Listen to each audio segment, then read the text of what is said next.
Good afternoon, everybody. My name is Kim Chelf, and I'm a health educator here at Hamilton County Public Health. And I've also been working on the breastfeeding program that we have been running here. And today we're going to talk a little bit about the business case for breastfeeding and steps that you can take to create a breastfeeding-friendly worksite. First off, I hope everybody can hear me.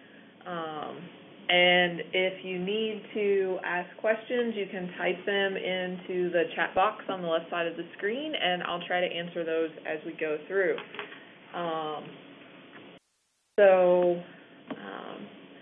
Like I said, today we're going to talk a little bit about the hows and whys of creating a breastfeeding-friendly worksite. In fact, we're going to start off with some information about why breastfeeding is important, why it's something that we're even concerned about. We're also going to look at some statistics about breastfeeding rates, specifically in the state of Ohio, so here locally, to give you kind of some background. Then we're going to talk about why breastfeeding makes good business sense, why it's something that an employer or a worksite should look at, and especially when there's so many other things that we can be worried about. Then we're going to talk about how you can support a breastfeeding employee, and then some of the motivators and barriers that you can face as an employer or a worksite when you're trying to set up a breastfeeding support program. So, why is breastfeeding important? Why is this something that we should be talking about? Well, first off, we know that there are a large number of women in the workforce these days. Unfortunately, we have moved into an era where it's no longer really feasible for a lot of families to have a single parent working. So oftentimes both parents work, or there's a lot of single parent households where the mom has to work. So we know that there are a lot of women in the workforce, but one of the things we also know is that the younger a child is, the less likely that mom is to work. So you can see that for moms of kids who are at least 6 years old, about 75% of them are in the workforce. But when we look at moms with kids that are under 1, only about 57% of those moms are working. So it's definitely, there's still a large percentage of them in the workforce, but there's obviously some stressors there for moms of young children. One of those could be the desire of that mom to breastfeed and, feeling like that's not compatible with going back to work. We also know that more and more these days first-time mothers are working. So it used to be back in the 60s that, only about 9-10% of women went back to work within 3 months after giving birth. And really only about 16% of women went back to work within that first year after giving birth. In fact, many women never went back to work at all. You had children, you stayed home, you were a stay-at-home mom, and that was it. Your husband stayed in the workforce and mom stayed home. These days, we know that when we look at the statistics, that almost 45% of women go back to work within 3 months after they give birth with their first child.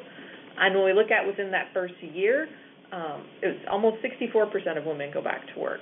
So that first year is that really critical period for breastfeeding, and 63% of women are going back to work within that first year. So we really need employers to be helping moms continue that breastfeeding relationship as long as possible, and for some reasons that we're going to talk about in a minute.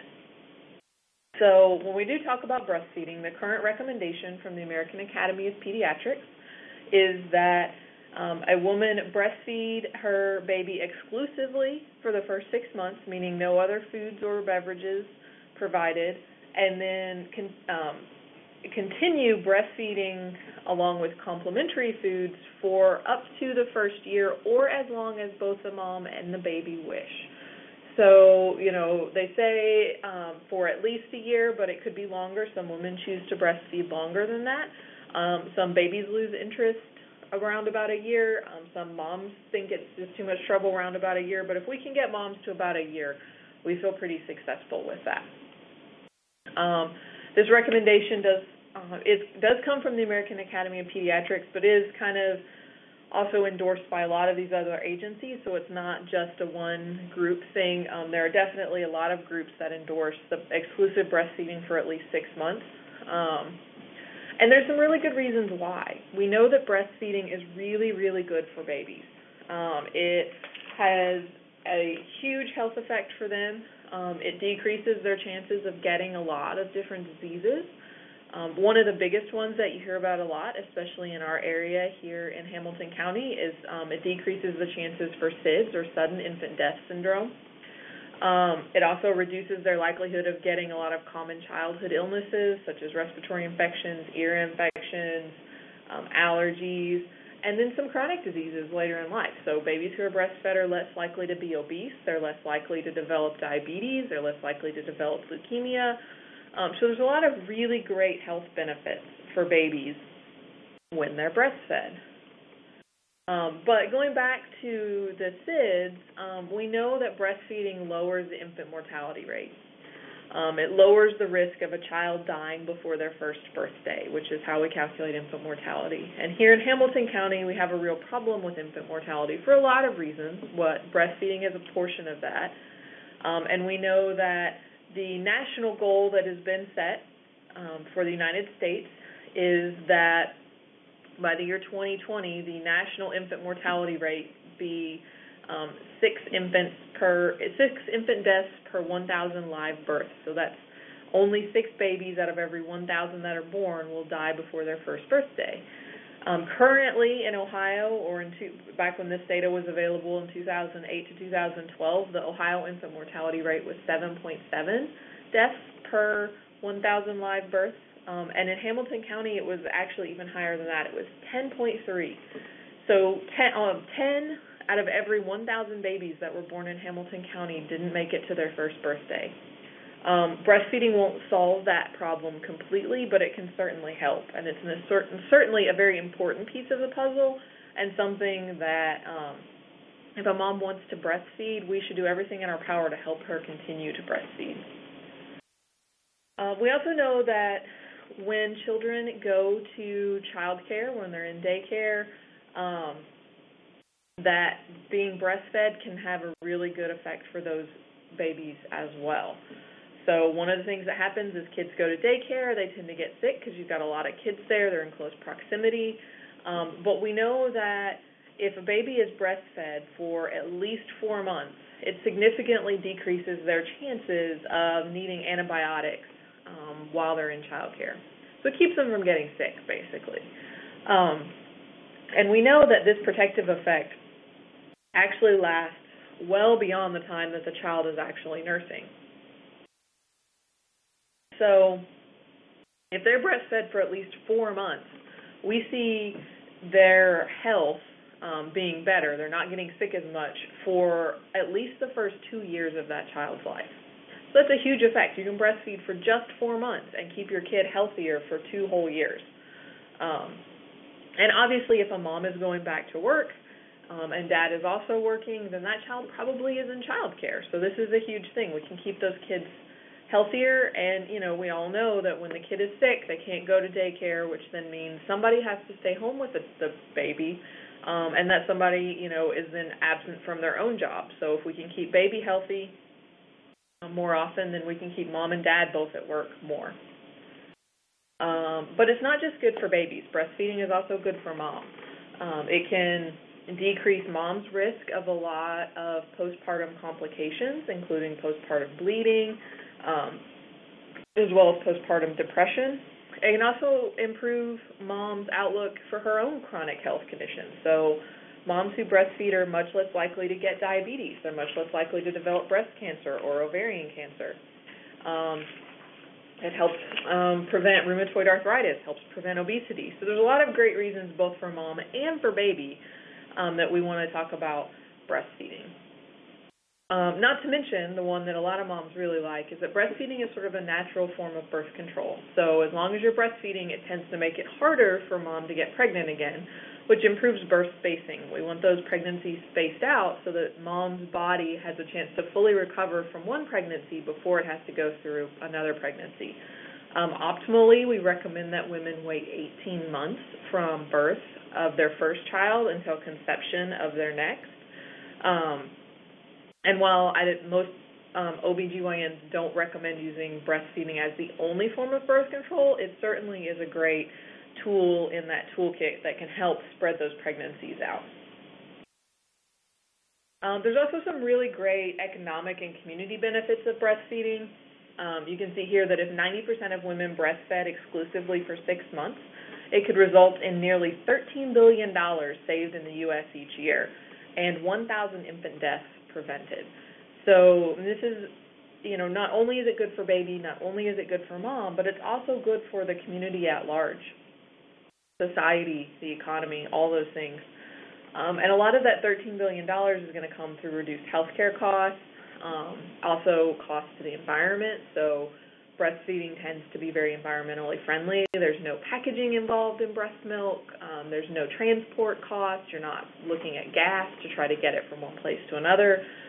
You're not producing breast milk in any energy-intensive ways. You're not using electricity. There's no refrigeration to produce it. So it's a really, really great kind of all-around, just for everybody. So hopefully now you know why we're talking about breastfeeding. But let's talk a little bit specifically about breastfeeding in Ohio. In 2014, when we look at the breastfeeding rates, we can see that when we compare Ohio's rates in red to the Healthy People 2020 goals in blue, that we're still a little bit behind where we want to be. So about 70% of all babies are ever breastfed in Ohio. So that's even tried it one time, maybe right after birth and right in the hospital. And really we want that to be closer to about 80%, but we're not too bad. But when we look at 6 months, ever breastfed, even once, at 6 months, or still breastfeeding at 6 months, only about 40% of babies are still being breastfed at 6 months. So if we think that we really want babies exclusively breastfed for the first 6 months of their life, when we talk about babies are getting any breast milk at all at 6 months, we're only about 40% there. And then you can see by 12 months it drops off even further. And then we talk about exclusive breastfeeding, so that's no formula, only breast milk.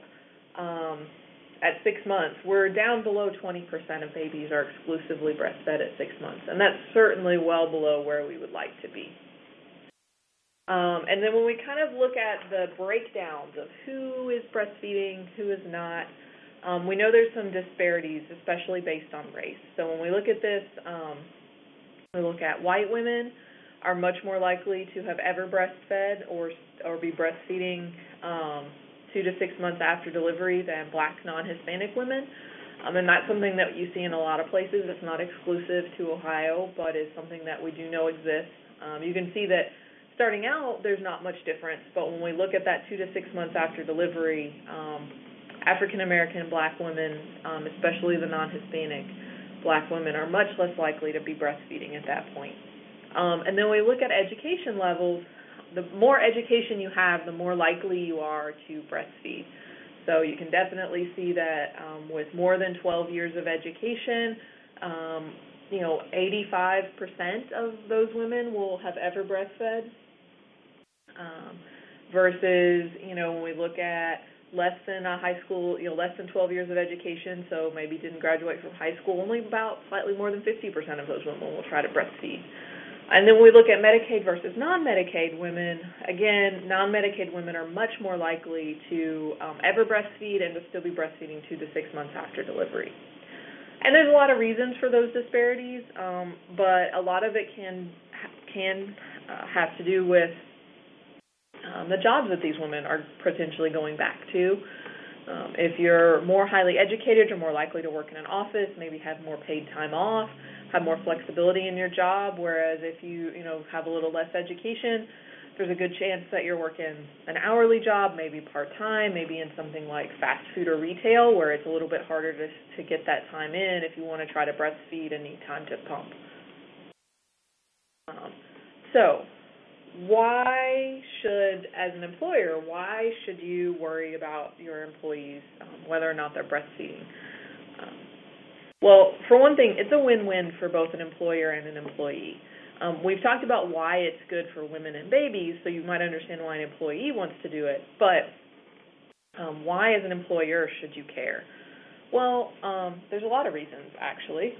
So one of them is it's going to reduce your health care costs as an employer, right? So if you're providing health insurance for your employees, you probably have at least some vague notion that the cost of that depends on how healthy your workforce is. And we've already talked about how breastfeeding can keep mom and baby both healthier.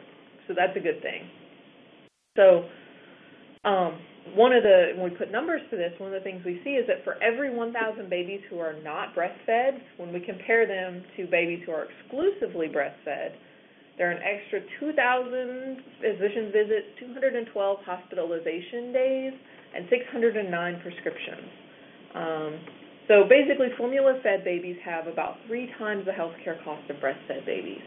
So when we're looking at, healthcare costs and things like that, it's definitely a good move for an employer to encourage their employees to breastfeed because it's going to help keep your healthcare costs a little bit lower, and every little thing you can do can help. It's also one of the ways that employers have found is to lower their turnover rate. So we know that after maternity leave nationally, only about 60% of women will ever return to that same job. So you can basically most of the time plan on about 40% of all women who go out on maternity leave never coming back. Obviously, that incurs a lot of costs to the employer. You have to hire someone new, there's training time, there might be costs associated with a new hire coming on, whether it's relocation costs or things like that, not to mention time loss, productivity loss if someone new is being trained up. But one of the things that we know is that companies with lactation programs have higher retention rates. So you can see a couple of examples here where Mutual of Omaha has a really nice lactation support program, and almost 83% of all of their women who go out on maternity leave come back. And when they did a 9-company study, they actually found that 94% of women come back from maternity leave when those companies have a lactation support program. So this is a great way to keep your employees happy, keep them there longer, so that you're not having to spend time and resources with hiring new staff. It's also going to reduce absenteeism. So we know that one-day absences occur twice as often for employees whose babies are not breastfed. So a lot of this goes back to those babies are going to get more colds, they're going to get more ear infections, they're going to get more respiratory infections, all of which means baby has to stay home, and somebody's going to have to stay home with baby. So if we can keep baby healthier, we can keep mom and dad at work more. Which also goes into, we know that absenteeism rates are lower for male employees when their female partners breastfeed. So not only is it good to encourage your female employees to breastfeed their children, but it's also good to educate your male employees on why their female partners might want to breastfeed their children when they're born. All of these things can keep your employees at work more. They're at work more. They're doing more work. You don't have, lost productivity due to sick time. And I think a big one that people sometimes overlook is job satisfaction.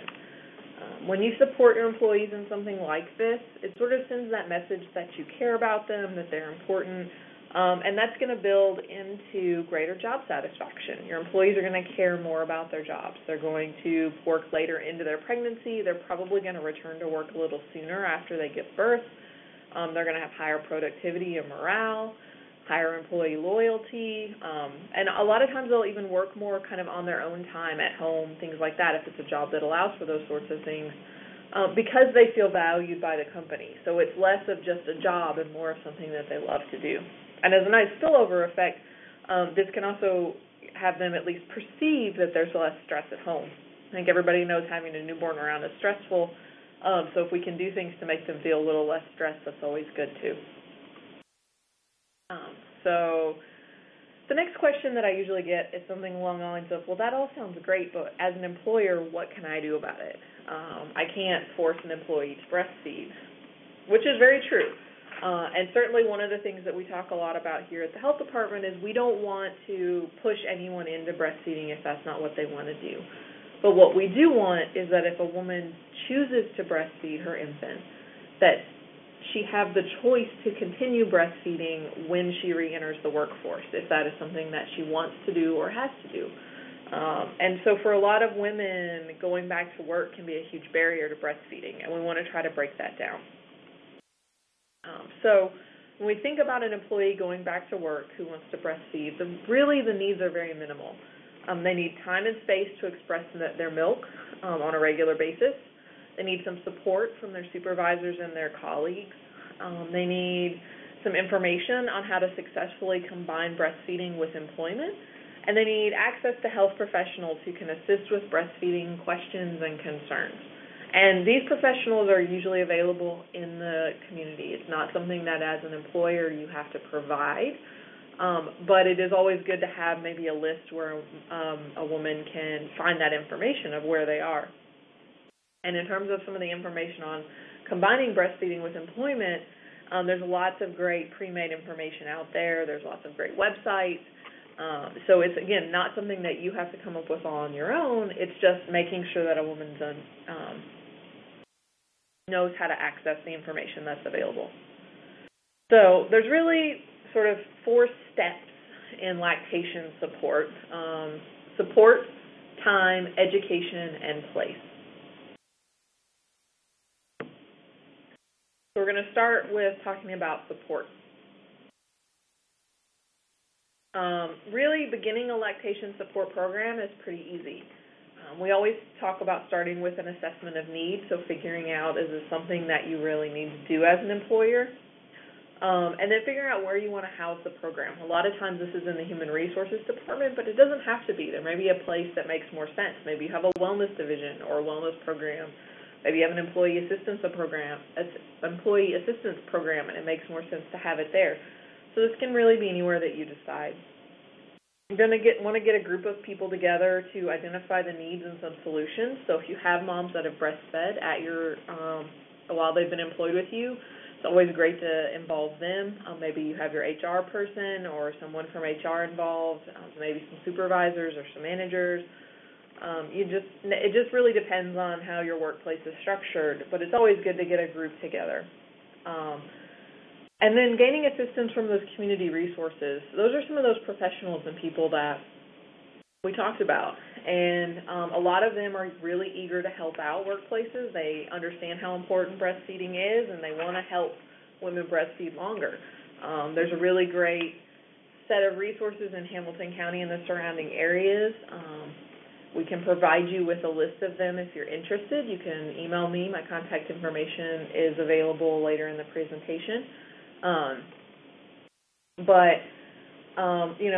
Some of them that you can look for, maybe there's a local breastfeeding coalition. So here in Hamilton County, we have the Southwest Ohio Breastfeeding Coalition. They're great. They're a group of professionals that are always willing to help out with breastfeeding promotion and support.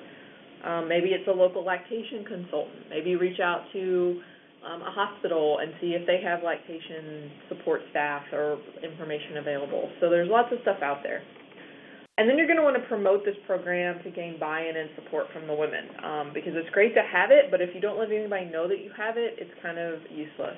So you're going to want to put it out there in a newsletter, on a website, an email blast, whatever the way to get that information out there is. And you're probably also going to put it in your new hire paperwork or packets, maybe in your employee benefits packets. And then as you have women who are going out on maternity leave, make sure they're made aware of it as well. One of the other pieces that's really important when we talk about support is managerial support. So top-down support is hugely important for women. It's great to have a lactation support program. It's great to have all the stuff in place, but if a woman's manager is not supportive of her taking the time to go pump, it's not going to happen. So you have to make sure that your managers and your supervisors understand why you're doing this, why it's important, and are really supportive, because otherwise what you're going to find is you're going to have this great program set up and no one's going to use it. And so sometimes having the policies are great, but sometimes it can be a hurdle for a company to think about putting a formal policy in place. So in that case, maybe you develop the program first and the policy comes later when they see that this program isn't really impeding the workflow for the business. Excuse me. There's also the ability to integrate lactation support within existing policies that you already have. So looking at sexual harassment policies, maybe it goes into employee health policies, lots of different things like that. So that's always an option as well when we talk about kind of the lactation support. But it's all about getting that buy-in from everybody at the company, everybody who works as an employer, especially those managers and supervisors. We talked a little bit about this in terms of who can help. There's lots of great groups that you can reach out to. Like I said, we can provide you with a list of some of them in terms of places locally that you can get information. If you're interested, you can always contact us. And then there's lots of great online resources as well. So the web is a great place to find information, both sort of as an employer and also for women who are breastfeeding. These are some great websites. There's a lot of other ones as well, but this is definitely a great place to start. All right, so that's kind of the support piece. The next piece that we're going to talk about and that you should think about is time.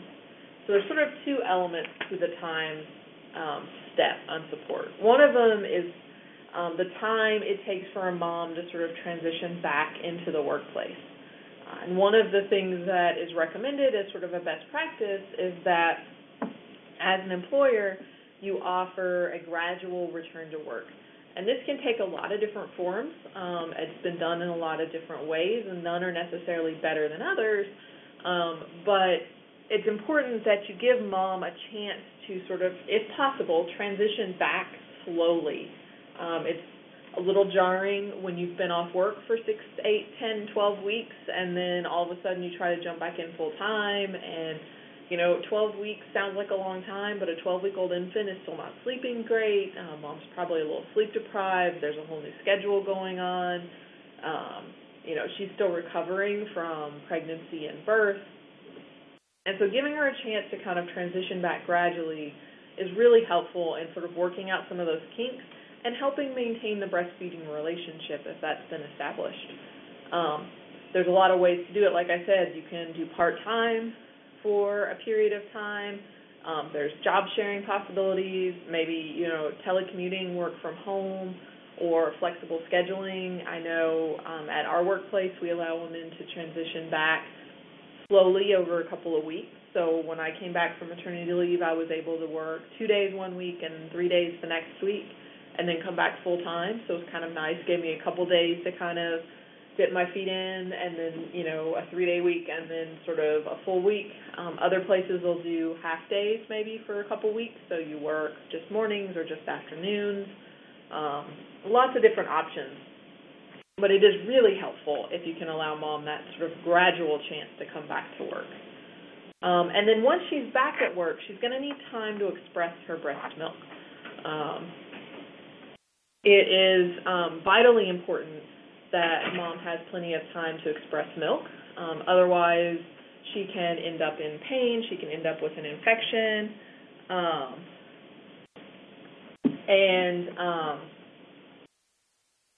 It's not a good situation. In general, mom only needs 2 to 3 20 to 30-minute breaks during a typical 8-hour work period. And the frequency may or may not decrease with increasing age of the child. So there's lots of ways to go about that. A lot of times moms find that just using their sort of regular allotted breaks is enough, right? So they already get 2 15-minute breaks in a lunch period. That may be the 3 breaks that she needs in order to express milk, and, maybe that's plenty of time. If a little bit more time is needed, it's always possible that you can offer it as paid time. So a lot of times employers will allow women to just take that extra 10, 15 minutes to pump some milk and not have to clock in and out. Or you can also offer it as unpaid time. So treat it just like an unpaid break. So she can clock in, clock out.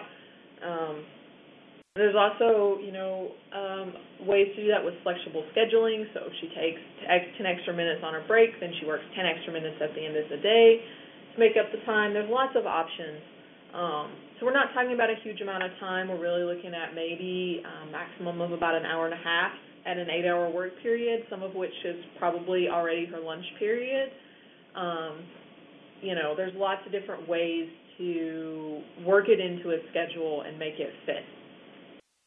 So time shouldn't be a huge barrier. The next piece that we talk about is education. So this is, education for moms on breastfeeding, and this can really begin either prenatally. In fact, it probably should begin prenatally to get mom thinking about what her options are and how she's going to make this work. But then, also thinking about that postpartum period, whether it's in the hospital or when she comes home or even when she comes back to work. There's each of those things involves a huge transition and can be really a tricky time to kind of figure out how to make this breastfeeding relationship work. And it's really important to have education and resources available. And we do, like I said, have a list of community resources that you can provide to women and men to help with that breastfeeding relationship and the transition. So it's something that you can definitely provide pretty simply. There's lots of flexible options for this education as well. You can do different types of classes or even just refer women to different classes that exist in the community. You can give out information materials. You can lead them to videos. Maybe you have videos that you really like hosted on a company website or available to check out through the HR or something. If you really want to provide great support, you can contract with a lactation consultant or other expert to kind of provide individualized back-to-work consultations with employees. That's always a great option. It's not feasible for every company, but if you can do it, it's a great way to make sure mom feels super supported as she tries to come back to work. And then there's, like I said, referrals to community classes and lactation experts that are already out there. And sort of the last piece to this puzzle, or the last step then, is place. And when we talk about place, this is the place that mom is going to go to pump or express her breast milk. And this should be a private space. This is not something that, can be done necessarily in a cubicle or in a shared, open workspace or in the break room or something. Really, the law says that this needs to be a private space other than a restroom, shielded from view and free from intrusions from the public and from coworkers. And I'm going to reiterate, other than a restroom.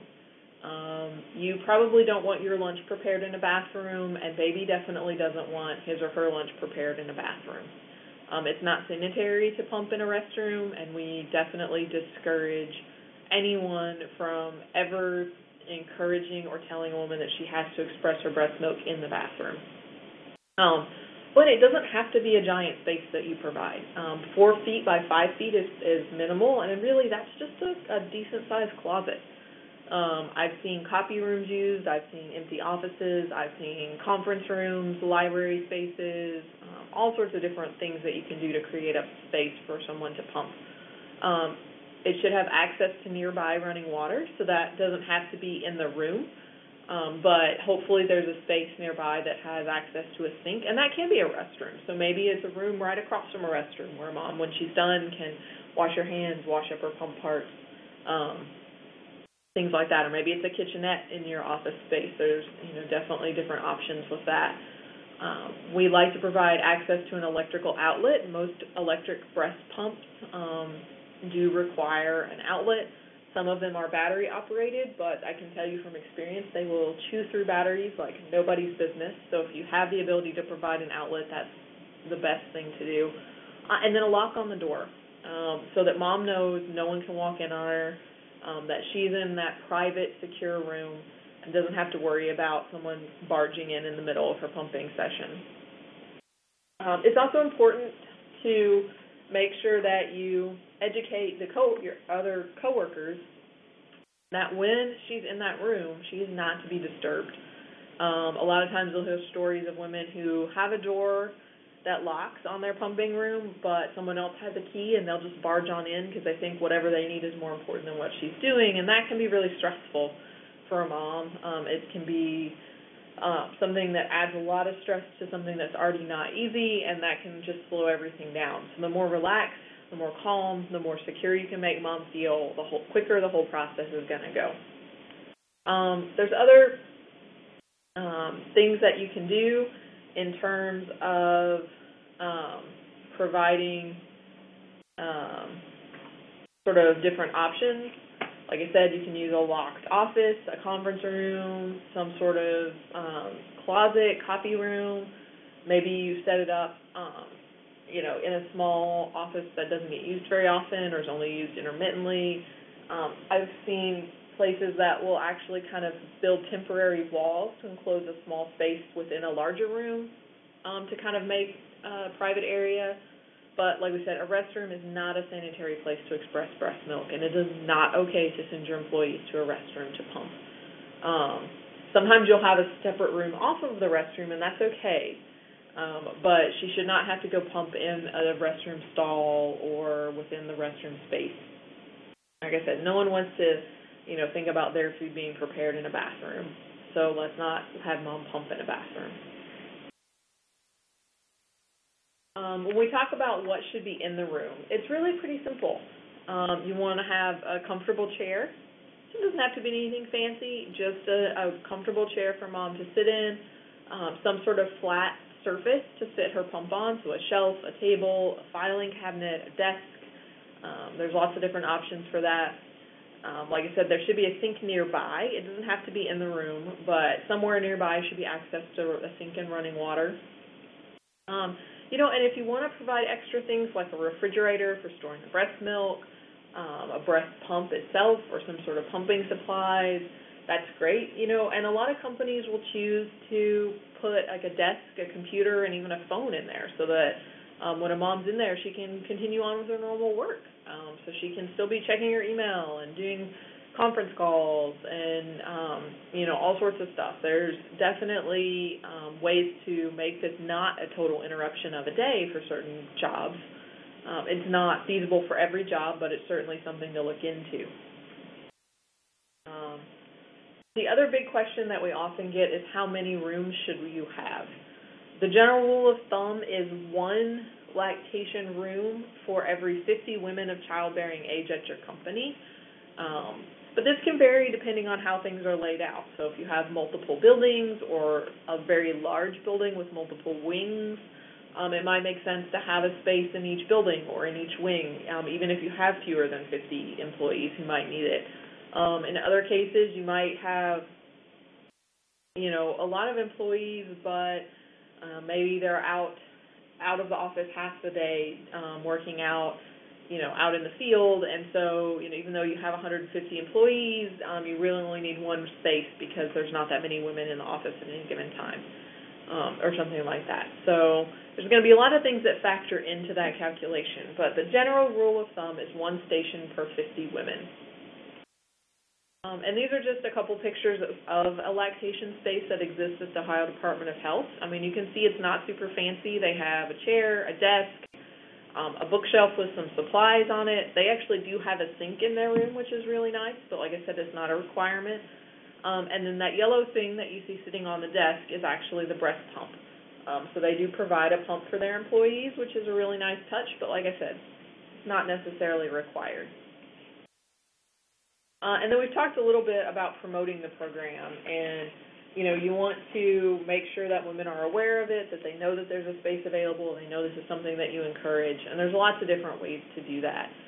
So you can use all the different things that you might have at your company as ways to just let people know. I especially like mentioning it on job interviews and or in human resources orientation. And if you do put in a new lactation space, hold a kind of fancy ribbon cutting ceremony. Make it a little bit of a thing, just to let people know that it's there. So finally, we're going to talk through some motivators and barriers. So what are some things that can motivate companies to provide lactation programs? What are some barriers to doing that, and how can we overcome those barriers? So one of the things that we know that motivates employers is legislation. And here in Ohio, we don't have legislation related specifically to working and breastfeeding, but there are a couple pieces of legislation that we want to talk about. One of them is the Ohio Revised Code, which talks about breastfeeding in places of public accommodation. So this basically says that a woman is allowed to breastfeed her infant in any area where she is allowed to be. So this can be in public, it can be in a restaurant, in a library, in a store, anywhere that mom is allowed to be, mom is allowed to breastfeed her baby. So this doesn't pertain specifically to breastfeeding and working, but it's good to know. And, if you think about mom is allowed to be at work, then, that could potentially factor in a little bit. The other piece is the Patient Protection and Affordable Care Act, which says that an employer must provide reasonable break time for an employee to express breast milk for her nursing child for 1 year after the child's birth, and that the place they provide must be somewhere other than a bathroom that is shielded from view and free from intrusion. So this, again, kind of goes back to that requirements of an employer. And for the most part, this applies to all employers in the U.S. This certainly applies to all employers and all employees who are covered under the Fair Labor Standards Act, or FLSA. And so this covers all non-exempt hourly employees who are overtime eligible. And the rules on this are getting ready to change in December, so there'll be more employees that fall into this non-exempt category.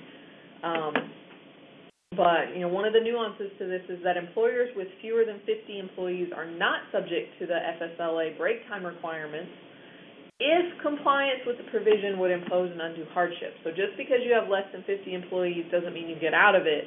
You have to be able to show that undue hardship as well. You are not required to compensate mothers for breaks taken for the purpose of expressing milk. However, if they're using their normal break time for their pumping breaks, then you have to still pay them for those normal breaks if they get paid normally. So if you pay employees for 2 15-minute breaks a day and a mom is using those 2 15-minute breaks to pump, you can't not pay her for those 2 15-minute pumping breaks when you're paying everyone else for their 2 15-minute regular breaks. But if she takes extra time, you don't have to pay her for that time. So that's kind of when we look at the legislation that's out there. And again, talking about reasonable amount of time, that's actually not defined. It's something that as an employer you get a chance to define what a reasonable amount of break time is. Again, a bathroom is not a permissible location, and the space does not have to be a dedicated space. It can be temporary. It can be something that is sort of converted temporarily. But as we've talked about, it must be shielded from view and free from intrusions. So we know that space can be one of the barriers, right? Space is equal to money. Oftentimes space is limited. I know in a lot of workplaces there's not a lot of extra space. And we've talked about different ways that you can kind of overcome that in terms of, creating spaces. Maybe it's a temporary space. Maybe it's something that, a mom just has to schedule the conference room when she needs it to make sure that it's available, or uses a coworker's office space. It doesn't, like we said, doesn't have to be a dedicated space, but it should be a designated space. You can turn larger spaces into multiple lactation spaces if you need them by adding curtains or room dividers. And if you're in a building that you don't own, you're leasing space in a large office building, talk to your building manager. They may know of space that a woman could use that's not in your office area, but is available within the building that is free to be used as pumping. In fact, some buildings may actually have lactation rooms built in as a sort of perk of being a tenant there. So you just never know until you ask. One of the other barriers is the lack of flexible scheduling. So I know that in some employment situations, there's rules and regulations on, how many employees you have to have on the floor at any given point, or rigid work hours, things like that. excuse me. And so, that can definitely make this a challenge, but it's not impossible. And one of the big things to remember is that breaks are predictable, but absences are not. So while you can predict that a woman's going to need 20 minutes 3 times a day to go pump, if she chooses not to breastfeed because you can't make the breaks work, but then she's missing days of work all the time because her baby is sick, that's much less predictable than if you just give her that, an hour a day that she needs to go pump, and you can know exactly when it's going to happen and make sure that you have somebody to cover for her for that 20 minutes or be able to plan for that. So that's definitely something to think about. The other thing is that usually, milk expression can be handled during an employee's normal breaks and meal periods. It doesn't require a lot of extra time. If she gets 2 15-minute breaks a day, maybe she needs an extra 5 minutes on each of those to make it a 20-minute pumping break, and then she takes 20 minutes of her lunch. You're only really looking at 10 extra minutes a day right there. So that's much more manageable than having her just not show up for a full 8-hour workday.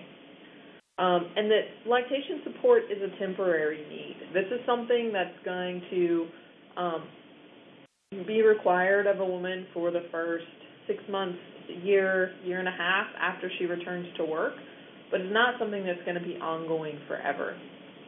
So just remember that it's temporary, and you can make anything work on a temporary basis. And when you are in a regulated industry that requires that strict scheduling, you might need to, have a much stricter plan of, okay, you're going to go pump at exactly this time for, exactly this long, and that's okay.